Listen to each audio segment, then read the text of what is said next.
वरदारी विठ्ठल.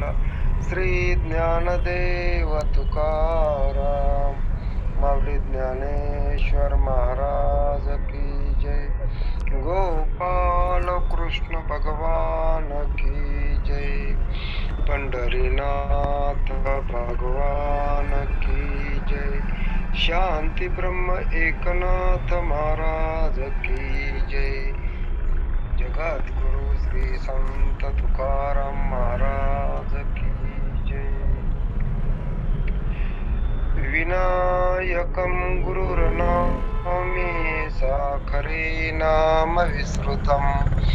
ईशान चरण सानिध्या जीवा मुक्ता भवन्ति.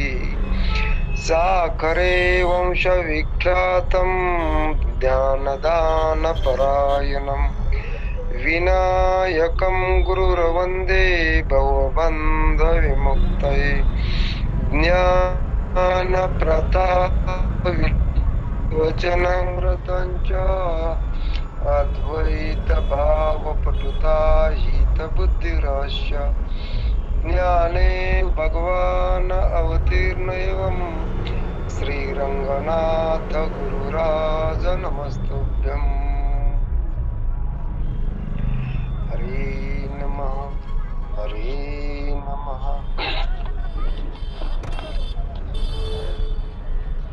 करारे बापानो साधन हरीचे, जने करणीचे करू नका. जेने नये जन्म यमाची यातना, ऐशिया साधना करा काही. साधनांचे सार मंत्र बीज हरी, आत्मतत्व धरी तोची एक. कोटी कोटी यज्ञ नित्य ज्याचा नेम, एक हरी नाम जपता घडी. एका जनार्दनी न घ्यावा संशय, निश्चयेशी होय हरिरूप. हरिमुखी गाता हरपली चिंता, त्या नाही मागुता जन्म घेणे.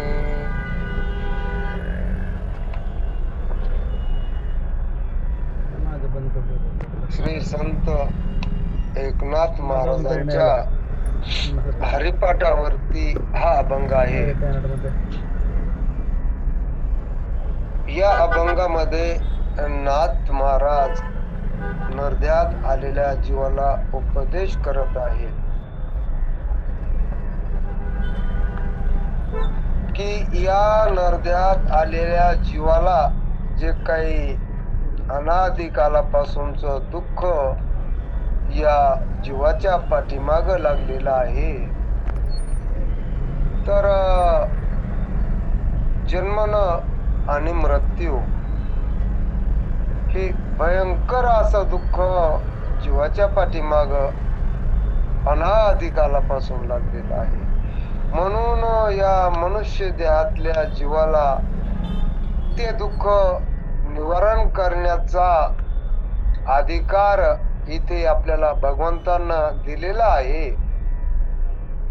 आणि म्हणून ते दुःख निवारण करण्याकरिता त्या दुःखाची आपण अनादी कालापासून जे काही दुःख भोगत आपण देहाशी तादात्म्य केलेलं आहे, म्हणून ते दुःख आपल्याला या मनुष्य देहात आल्यानंतर देहाचं तादात्म्य सोडता येतं आणि त्या दुःखाची निवृत्ती करता येते. म्हणून असा बोध या अभंगातून नाथ महाराज या मनुष्य देहात आलेल्या जीवाला करत आहेत. नाथ महाराज म्हणतात, अरे बाबांनो, पहा किती महत्वाचा शब्द महाराजांना वापरला. बाबांनो, तुम्ही हरिप्राप्ती होईल अशी काही साधना करा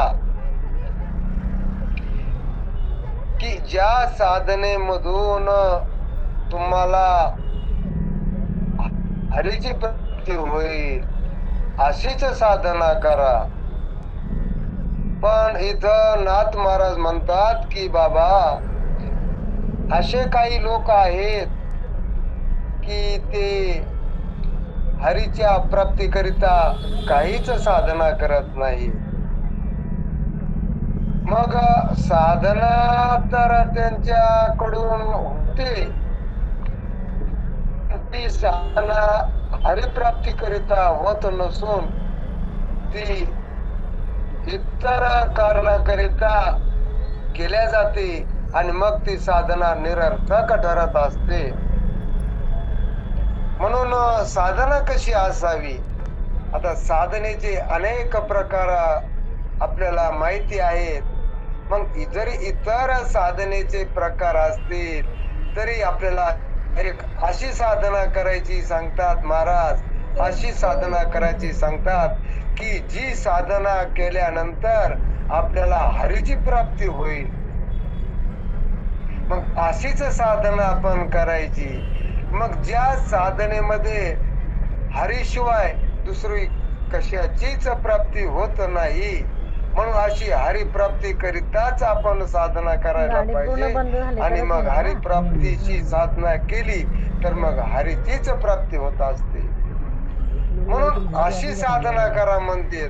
आपण व्यवहारामध्ये खूप काही साधना करतो. आता पहा ना, अशा साधना अनेक आपल्या असतात, पण त्या साधनेचं साध्य काय असतं? तर सकाम भक्तीनं आपण त्या साधनेतून ईश्वराकडून फलाची अपेक्षा करत असतो. आणि जे फलाची अपेक्षा केलेली असते तर ते फल निरर्थक असत, अशाश्वत असत आणि त्या फलाचा शेवटी नाश होत असतो. मग अशा साधना खूप लोक करतात की त्या साधनेनं अशाश्वत असा परमार्थ, शाश्वत असा परमार्थ प्राप्त होत नाही आणि अशाश्वत अशा पदार्थाची आपण किंवा वस्तूची प्राप्ती करून घेत असतो. पण ती अशी साधना करू नका म्हणतात. मग कशी साधना करायची? मग ज्या साधनेनं पहा, आपण साधना करायला तर दम नाही मनुष्यांची. मग कोणी सुखाची अपेक्षा करून घर बांधितील, मोठमोठे बंगले बांधितील. अशा सुखासाठी खूप काही साधना करतील. कोणी शेतीबाडी घेतील, की ज्या साधनेनं आपल्याला हरीची प्राप्ती होईल. अशी काही साधना आपल्याला नाथराय या पुढच्या चरणामध्ये सांगतात. म्हणून नाथ महाराज म्हणतात की तुम्ही कोणती साधना करायला पाहिजे हे आम्हालाही काही कळत नाही. म्हणजे आतापर्यंत तुम्ही कोणती साधना केली हे आम्हालाही काही कळायला मार्ग नाही.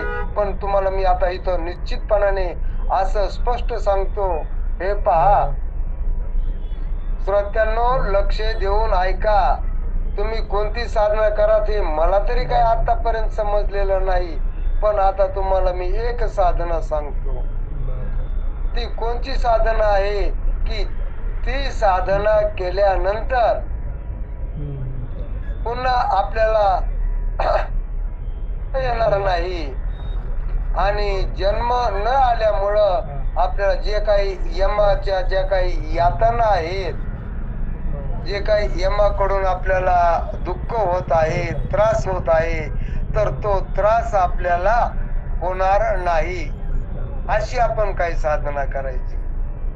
मग अशी साधना करायची म्हटलं तर मग आपल्याला आपल्या ठिकाणी जन्मही राहत नाही आणि जन्म न राहिला की मृत्यू देखील राहत नाही. म्हणजेच आपल्या ठिकाणचं दुःख निवृत्त होत.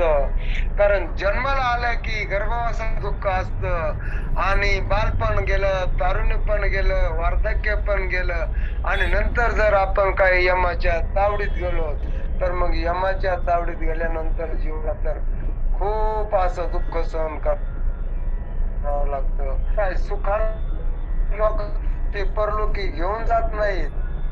अहो खूप काही दुःखच भोगावं लागत असतं. पहा की या शरीरातून जो काही जीवात्मा आहे तर त्या जीवात्म्याला हे शरीर सोडत असताना काय जीव या शरीराला सोडित नाही आणि यम या शरीरातून जीवात्म्याला घेऊन गेल्याशिवाय राहत नाही. अशी एवढी तूट होते जीवाची आणि या शरीराची की या शरीराला सोडायलाच तयार नसतो. आणि यम काय करत असतात की या शरीरातून जीव त्याच घेऊन जात असतात. मग शरीरातून जीव तावडीत गेला रे गेला की त्या जीवाला दुःखाशिवाय दुसरं काय नाही. या दुःखातून आपण निवृत्त कशी व्हावीत याकरिता आपण साधना केली पाहिजे. तर की अशी साधना करा काही. मग अशी तुम्ही काही साधना करा की साधनेनं आपल्याला जेणेकरून जन्म येणार नाही आणि यमाची यातना होणार नाही करायला पाहिजे. मग अशी कोणती साधना असावी? मग या साधनेचा स्पष्ट अर्थ असा आहे या अभंगाच्या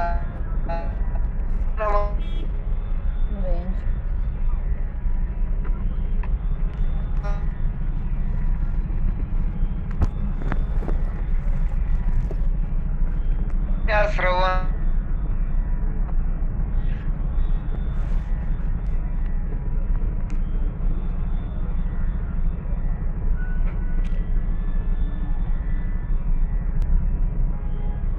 ज्ञानाचा अपरोक्ष तर मात्र मग आपल्याला जन्मच येत नाही. कारण की आपण जोपर्यंत जीवदशेमध्ये तोपर्यंत जीव प्राप्त असतो.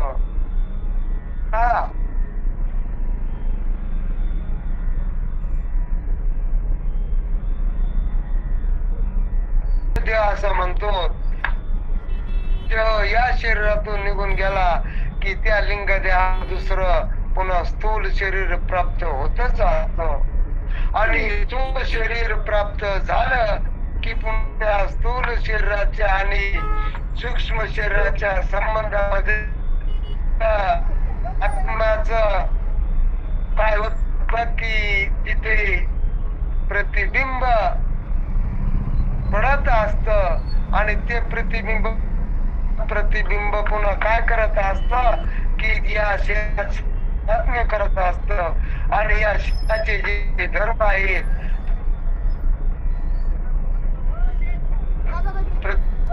ऐक्य ज्ञानानं आपल्याला जर आपल्या स्वरूपाची यथार्थ ओळख झाली तर मग मात्र आपल्या ठिकाणी जे काही दुःख जन्माचं आणि मृत्यूचं अनादिपासून कालापासून पाठीमागे लागलेलं आहे तर ते दुःख निवृत्त होत असत. म्हणजेच ते दुःख माझ्या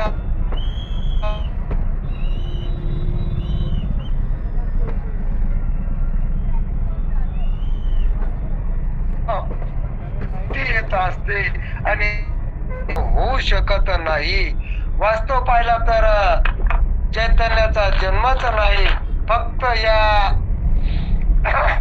अंतःकरणामध्ये जे काही आत्मचैतन्याचं प्रतिबिंब पडलेलं आहे आणि त्या प्रतिबिंबामध्ये सर्व व्यवहार होत आहे. मग ते प्रतिबिंब म्हणते की देहच मी आहे, देहाचे धर्म म्हणजे माझेच धर्म आहेत, अंतःकरणाचे जे धर्म आहेत तर ते माझेच धर्म आहेत. ही जी जीवाला झालेली भ्रांती आहे तर ही सर्व समूळ भ्रांती निवृत्त होत असते. मग असं काहीतरी साधन करा म्हटले. मग असं जर आपण साधन केलं तर मग मात्र आपल्या ठिकाणी मग जन्म येणार नाही आणि जन्म जर आला नाही तर पुढे मृत्यूचं देखील भय राहत नाही. म्हणजे मृत्यू समय जे काही यमाची भीती आहे, यम काय करत असतात की या देहातून जीवात्म्याला घेऊन जात असतात. मग ते काही साधारण घेऊन जात नाहीत, साध्या सोप्या पद्धतीनं घेऊन जात नाहीत, तर खूप काही असा छळ करतात. कारण यमाच्या तावडीत जीव गेला रे गेला तर त्याला मग आठवण होते की बाबा आपल्याला जो काही मनुष्य देह प्राप्त झालेला होता तर त्या देहानं हरीची प्राप्ती न करून घेता आपण परमार्थामध्ये फलीभूत न होता आपण प्रपंचातच साधना सर्व करत राहिलो आणि त्या सर्व म्हणून आपण या यमाच्या तावडीत गेलो तर या जीवाला त्रास देत असतात मारीत एक प्रकाराने यम काय करतात की या जीवात्म्याला दुःख देत असतात. नवे नवे ते आपण पुराणामध्ये कथा ऐकत आहोत की यम खूप त्रास देतात, मारतात, जोडतात, नवे नवे चरकामध्ये टाकतात. एवढाच नव्हे तर उकळत्या तेलामध्ये सुद्धा खाली मुंडक आणि वरी पाय अशी अवस्था करून ते उकळत्या तेलामध्ये सुद्धा आपल्या शरीराला बुडवतात. असे खूप काही आपण या पुराणातून कथा ऐकलेल्या आहेत. असे यम खूप काही आपल्या ज्या जीवात्म्याला त्रास देत आहेत.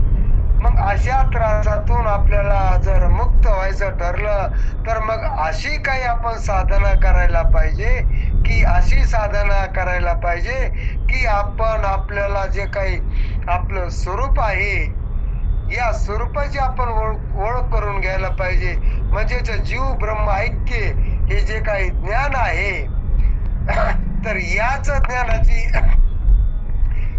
ज्ञानानं आपण आपल्या स्वरूपाची ओळख करून घेऊ शकतो.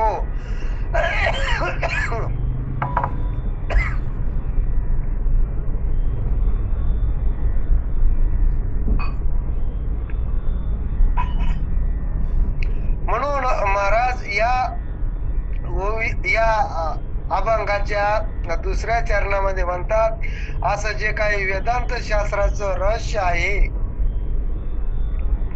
तर असं रहस्य महर्षी व्यासांना देखील सांगितलेलं आहे. व्यासानं खूप अमूप ग्रंथ केलेले आहेत आणि अशा सर्व ग्रंथामध्ये वेदांचं जे काही सार आहे तर ते सार अगदी स्पष्ट प्रतिपादन केलेलं आहे आणि तेच जगद्गुरु शंकराचार्य आहेत. पहिले जगद्गुरु कृष्णम वंदे जगद्गुरु आणि दुसरे भगवान आद्य शंकराचार्य हे दुसरे जगद्गुरु आहेत आणि तिसरे जगद्गुरु श्री संत तुकाराम महाराज हे तीनच जगद्गुरु होऊन गेलेले आहेत. आणि मग यामध्ये आद्य गुरु शंकराचार्यांनी देखील हेच स्पष्ट केलेलं आहे की जे काही वेदांत शास्त्राचं रहस्य आहे जो अद्वैत तत्वज्ञानाचा बोध आहे तर तो अद्वैत तत्वज्ञानाचा बोधाचं प्रसारण करण्याचं काम कोणी केलं असेल तर ते आद्य शंकराचार्य यांनी केलेलं आहे. मग अद्वैत तत्वज्ञानाचा जो काही सिद्धांत आहे तर त्या सिद्धांताचा एवढा प्रसार केला तर अख्ख्या जगामध्ये या शंकराचार्यांना अद्वैत तत्वज्ञानाचा प्रसार केलेला आहे.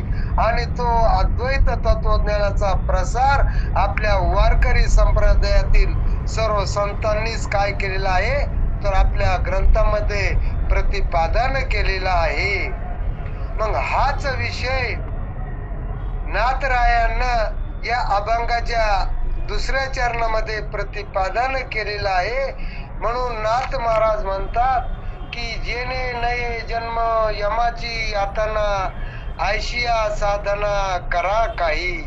मग अशी काय साधना करा की मग आपल्याला पुढं जन्मही येणार नाही आणि जे काही यमापासून मिळणार दुःख आहे तर ते दुःख सुद्धा आपल्याला होऊ शकणार नाही. अशी आपण काहीतरी साधना करायला पाहिजे असं नाथराय इथं स्पष्ट प्रतिपादन करतात. पहा मग जर काही एखाद्याच्या ठिकाणी पाप असल तर मग पापाने काय होत असतं की यमाची यातना भोगावी लागत असते. त्या पाप म्हटलं की दुःख. मग ज्या व्यक्तीकड खूप काय असं पाप असत, जी व्यक्ती इतरांना नेहमीच परपीडा देत असते, मग इतर जीवांना परपीडा देऊन जे काही इतर जीवांच्या ठिकाणी दुःख देत असते तर त्यालाच पाप असं म्हटलेलं आहे. मग यमाची यातना होण्यासाठी हे पापाचं कारण असत, म्हणजे पापानेच यमाची यातना भोगावी लागत असते.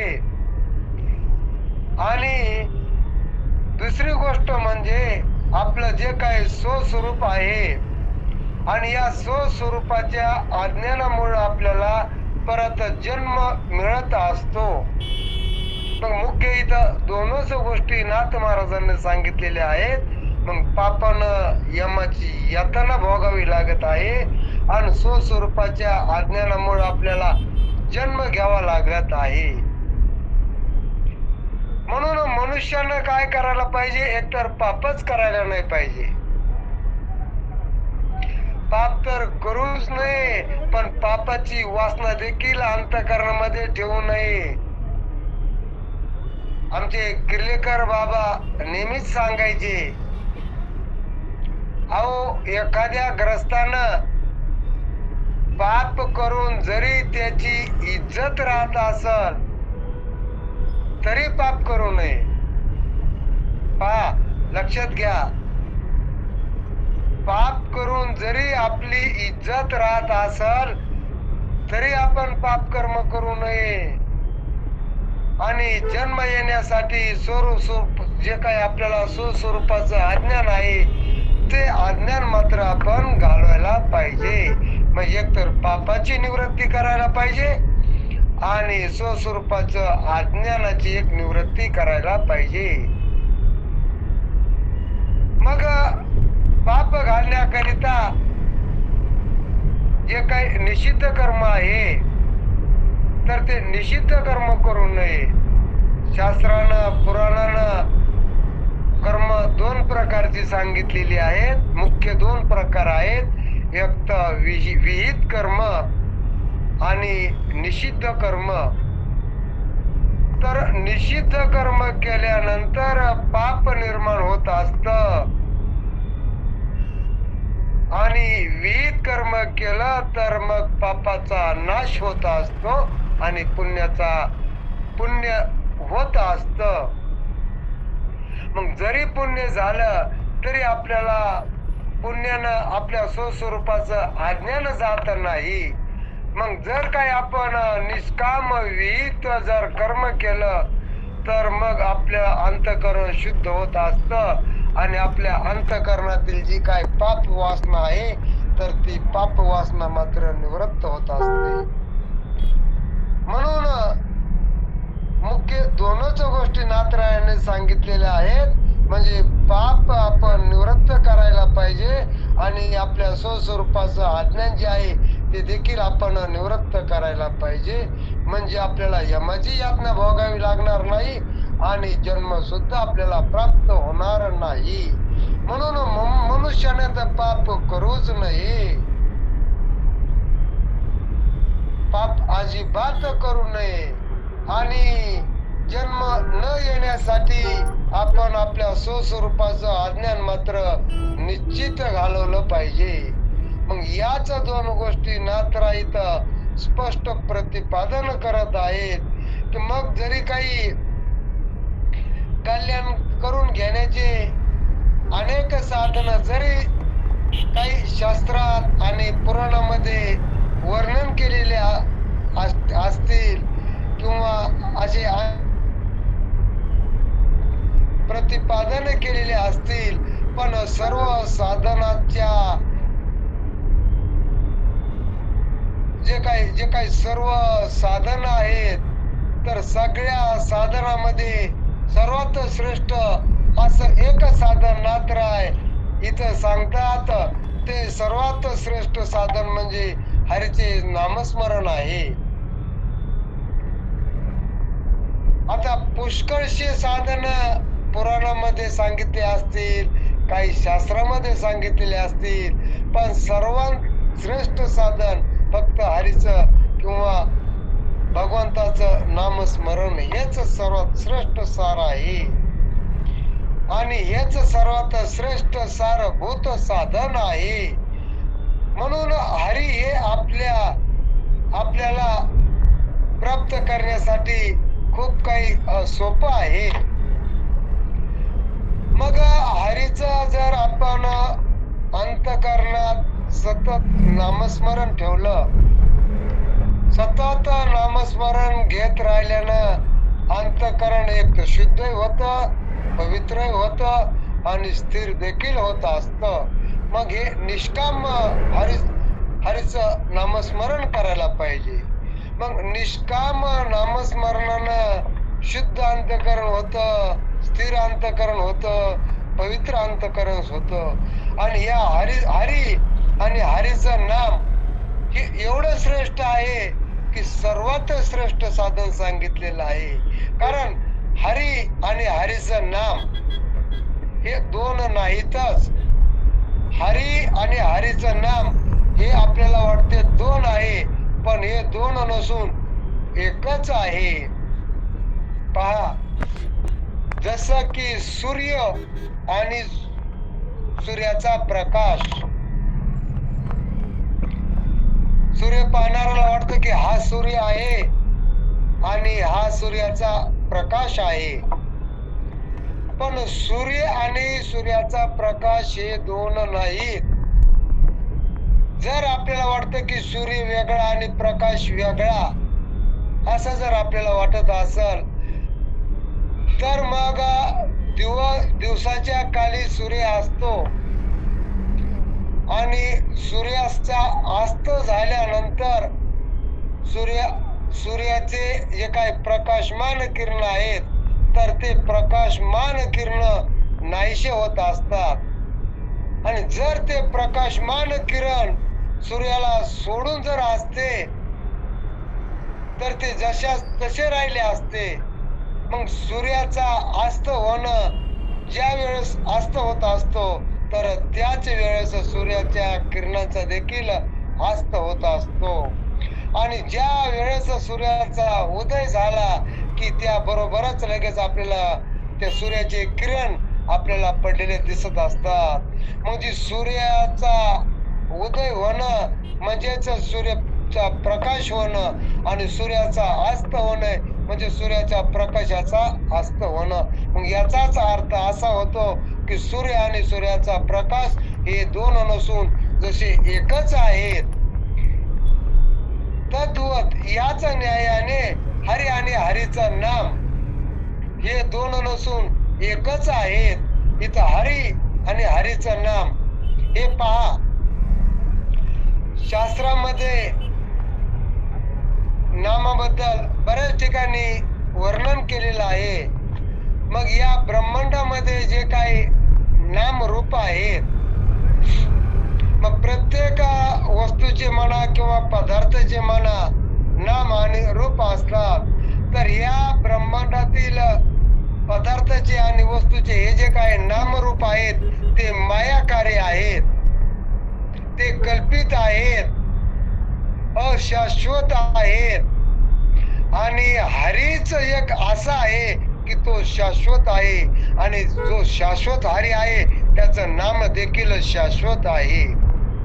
म्हणून हरीचं नाम कधीच नष्ट होऊ शकत नाही, कारण हरीच नष्ट होत नाही, हरीचा नाश कधीच होत नाही आणि हरीच्या नामाचा देखील नाश होऊ शकत नाही. म्हणून एका ठिकाणी महाराज म्हणतात की अंडज जारज स्वदेज उद्वीज आटे. काय म्हणतात महाराज? अंडज जारज स्वेदज उद्वीज आटे आणि हरिनाम नाटे ते बरवे. मग ज्या काही या चार खाणी आहेत, अंडेज नावाची जारज नावाची, उद्बीज नावाची आणि बीज नावाची ज्या काही 4 खाणी आहेत, तर या 4 खाणीतून ज्याची ज्याची उत्पत्ती झालेली आहे, मग जी उत्पत्ती आहे तर ती सर्व नष्ट होणारी आहे. पदार्थ नष्ट होणार आहे आणि पदार्थाचं नाम देखील नष्ट होणार आहे. मग एकच वस्तू अशी आहे की त्या वस्तूचा कधीच नाश होऊ शकत नाही आणि त्या वस्तूचा नाशही होत नाही आणि त्या वस्तूच्या नामाचा देखील नाश होऊ शकत नाही. तर ती वस्तू म्हणजे एक हरी आहे आणि हरीचं नाम आहे. म्हणून हेच हरीचं नाम एक सार आहे.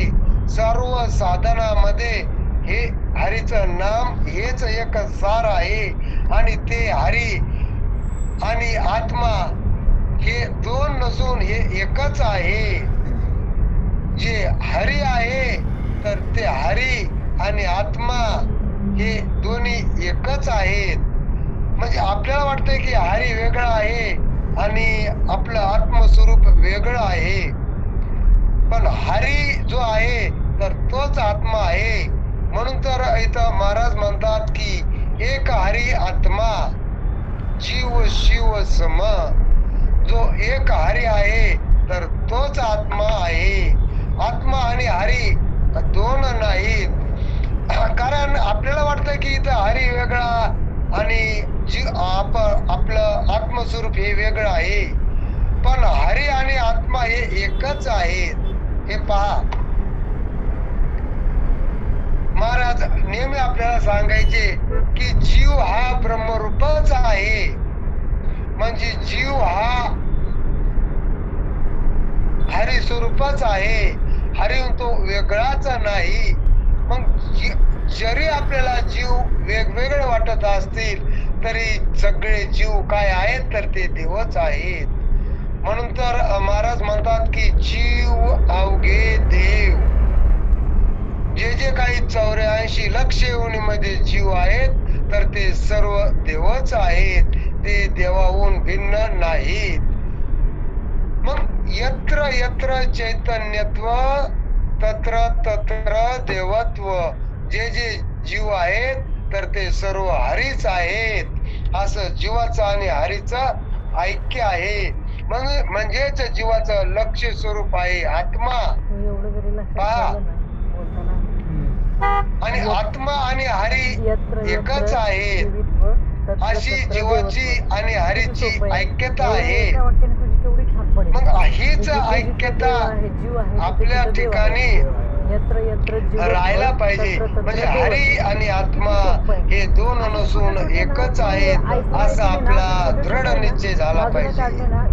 मग जोपर्यंत असा दृढ निश्चय होत नाही तोपर्यंत मात्र आपलं दुःख निवृत्त होणं कठीण असतं. म्हणून आपल्याला ब्रह्मज्ञान झालं, जीव ब्रह्म ऐक्य ज्ञान झालं आणि असं ज्ञान आपल्या अंतःकरणात जर शिक्कामोर्तब झालं, असं आपल्याला अपरोक्ष अनुभूती आली की आपला दृढ निश्चय होत असतो, मी आत्मा आहे आणि आत्माच हरी आहे. हरी आणि आत्मा 2 नाहीत. म्हणजेच मीच हरी आहे अशी आपली दृढ भावना आणि त्याच्यावर आपला असा निश्चय झाला पाहिजे. मग जोपर्यंत निश्चय होत नाही तोपर्यंत मात्र पुन्हा खाली येण्याची शक्यता असते. म्हणून तसा आपला निश्चय झाला पाहिजे की बुद्धी निश्चय आत्मज्ञान ब्रह्मरूप भावी आपण ब्रह्मनिष्ठा राखे पूर्ण तत्परायण अहर्निशी.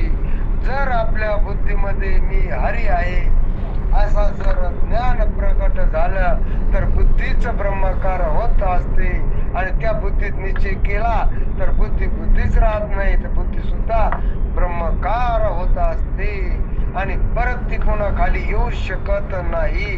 तसं आपण जर हरीला प्राप्त झालो की पुन्हा खाली आपला जर तसा दृढ निश्चय झाला तर पुन्हा मग आपण खाली येऊ शकत नाही.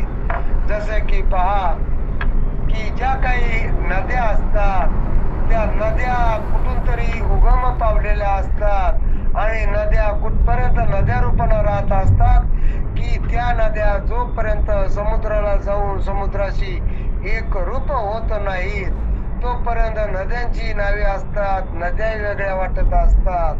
आणि जर का त्या सर्व नद्या समुद्राला जाऊन समुद्राशी एक रूप झाल्या तर त्या नद्या नद्याही राहत नाहीत आणि त्या नद्याचं नाव देखील राहत नाही, तर सर्व समुद्रच होऊन जातात. मग जर अशी गंगा किंवा नदी समुद्राला जाऊन समुद्र रूप झाली तर ती पुन्हा नाम रूपाला उरत नाही, ती समुद्र रूपच होत असते.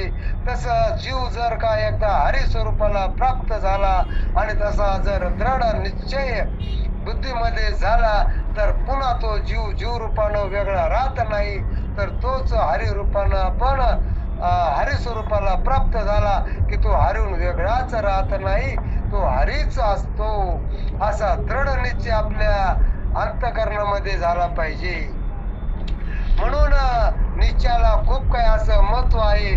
म्हणून इथं नाथ महाराज म्हणतात की साधनाचे सार मंत्रबीज हरी आत्मतत्व धरी तोच एक. मग असं या अभंगाच्या चरणामधून नाथ महाराज प्रतिपादन करतात. आणि मग पुढं काय म्हणतात नाथ महाराज की कोटी कोटी यज्ञ करण्याचा जो काही ज्याचा नित्य नियम असतो ना, तर तो नित्य नियम आहे, तर त्यानं कोटी यज्ञ करण्याच्या ऐवजी काय करायला पाहिजे की हरीचे नामस्मरण करायला पाहिजे. असे खूप काही भक्त असतात की ते यज्ञाच्या पाठीमाग लागलेले असतात आणि यज्ञाच्या पाठीमाग लागून ते यज्ञ करत असतात. मग यज्ञ करणं काही सोपा नसतो, खूप अवघड आहे. आणि यज्ञ करून काय होत असतं पहा, पुण्य प्राप्त होत असतं. निष्काम यज्ञ केला तर पुण्य प्राप्त होत असतं आणि सकाम यज्ञ केला तर त्याचं फल प्राप्त होत असतं. मग काही लोक असे कोटी कोटी यज्ञ करतात की ज्यांचा नित्य नियमच असतो, नको आपल्याला यज्ञच करायचा आहे, असं एक यज्ञ झाला, दुसरा झाला, तिसरा झाला, नित्य नियमाने ते यज्ञच करत असतात. पण इथं नाथ महाराज असं म्हणतात की जरी त्यांनी कोटी कोटी यज्ञ करण्याचा नित्य नियम धरला आणि कोटी कोटी यज्ञ करीत राहिले तरी त्या यज्ञ करण्याच्या ऐवजी जर का त्या मनुष्यानं एकदा हरीचे नामस्मरण केले तर त्या नामस्मरणाचं फल काय आहे पहा. एखाद्या ग्रस्तानं कोटी कोटी यज्ञ केले आणि एका ग्रस्तानं जर निव्वळ हरीचं नामस्मरण जर केलं तर मग एकदा हरीचं नामस्मरण केलं तर एका हरीच्या नामस्मरणाचं एवढं फल आहे की कोटी कोटी यज्ञ करून जेवढं काही आपल्याला फल प्राप्त होत आहे तर तेवढं फल प्राप्त एका हरीच्या नामस्मरणाने प्राप्त होत. म्हणून त्यास काय की कोटी यज्ञ करण्याचे फल जे आहे तर ते एका नामस्मरणाने प्राप्त होते. एवढं महत्व म्हणले नामस्मरणाला आहे. मग एवढं महत्व नामस्मरणाला असून मग कोटी कोटी यज्ञ करण्याचा खाटाटोप कशा करता करायचा बाबा. मग एक जर नामस्मरण जर आपण केलं हरीचं तर ते सर्व कोटी कोटी यज्ञाचं फल आपल्याला प्राप्त होतं. पहा, नामस्मरणाचं महत्व खूप काही आहे. जर आपण चालत असताना प्रत्येक पाऊल उचलण्याच्या वेळेस आणि टाकण्याच्या वेळेस केवळ आपण राम नामाचा नुसतं जरी जप केला, जरी चिंतन केलं तरी एका प्रत्येक पावला गणेश कितीतरी कोटी यज्ञाचं फल त्या एका नामस्मरणानं प्राप्त होतं, असं शास्त्रात स्पष्ट प्रतिपादन केलेलं आहे. मग चालत असताना जर आपण सतत मुखात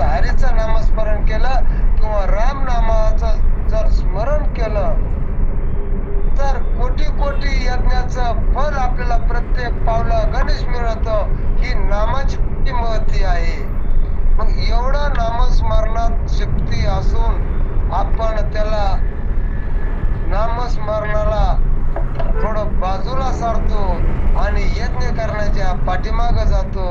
म्हणून नाथराय या ठिकाणी म्हणतात की कोटी कोटी यज्ञ करायचे, एवढा खाटाटोप करण्यापेक्षा अहो एकदा हरीचे नामस्मरण करा, सर्व त्या यज्ञाचं फल आपल्याला हरीच्या नामस्मरणामध्ये प्राप्त होतं, सहज प्राप्त होतं. एवढी खाटाटोप करायची सुद्धा गरज पडत नाही. पण पुन्हा एखाद्या भक्ताला संशय बी येऊ शकतो की बाबा कोटी कोटी यज्ञ करणं कुणीकडे राहिलं आणि एकच हरीचं नामस्मरण हे कुणीकडे राहिलं.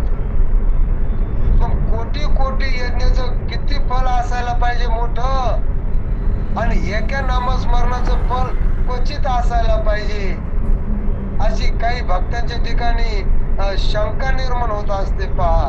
मग ही शंका सुद्धा नाथ महाराज निवृत्त करतात. तर ते नाथ महाराज काय म्हणतात की पहा, तुम्हाला जर तसा संशय जर येत असेल ना तर लक्ष देऊन ऐका म्हणले की हरीच्या नामस्मरणानं कोटी कोटी यज्ञाचं जे काही फल आहे ते फल आपल्याला निश्चितच प्राप्त होतं. तर इथं नाथराय म्हणतात की पहा, तुम्हाला एक दृष्टांत देतो, मी तर सांगतोच, पण माझ्या मनावर जर तुमचा जर कुठे विश्वास बसत नसल, कुठे शंका जर येत असल, तर तुकाराम महाराज सुद्धा असंच म्हणतात की सार सार सार विठोबा नाम तुझे सार, कोटी यज्ञा परीस तुका म्हणे हेची सार. मग एवढं नामस्मरण करणारास कोटी कोटी यज्ञाचं फल इथं प्राप्त होत आहे. आणि ते सार म्हटलं की हरीच आहे. सर्व नामाचं सार काय आहे तर हरी आहे, आणि तो हरी आपल्याहून वेगळा नाही, एवढं मात्र आपण लक्षात ठेवायला पाहिजे. म्हणून नाथ महाराज इथं म्हणतात की एका जनार्दनी न घ्यावा संशय, निश्चयशी होय हरी रूप. नाथ महाराज म्हणतात का आता इथं संशय घ्यायचं कामच नाही.